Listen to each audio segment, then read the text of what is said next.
अस्सलामुअलैकुम YouTube friends and family, कैसे हैं आप। उम्मीद करती हूँ कि सब खैरियत से होंगे। Welcome back to my channel Iram के टोटके।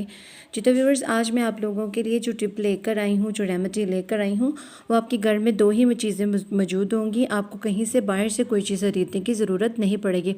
जी हाँ व्यूअर्स, मैं बात कर रही हूँ, ये देख सकते हैं मैंने चक्की का आटा, जो आप आम हमारे घर में रोटी बनाने के लिए यूज़ करते हैं, 1 चम्मच ले लेना है चक्की का आटा। और दूसरा आपने इसके अंदर ऐड कर देना है रोज़ वाटर, उसकी मिकदार के मुताबिक। ये एक बहुत अच्छा, बहुत ज़बरदस्त सा फेस पैक व्यूअर्स आप रेडी कर रही हैं।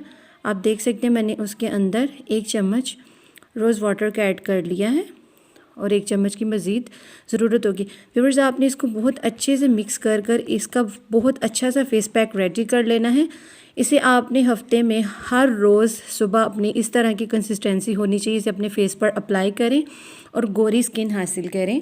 मेरी वीडियो को लाइक और शेयर करना ना भूलें। दुआ में याद रखिएगा। टेक केयर, बाय बाय, अल्लाह।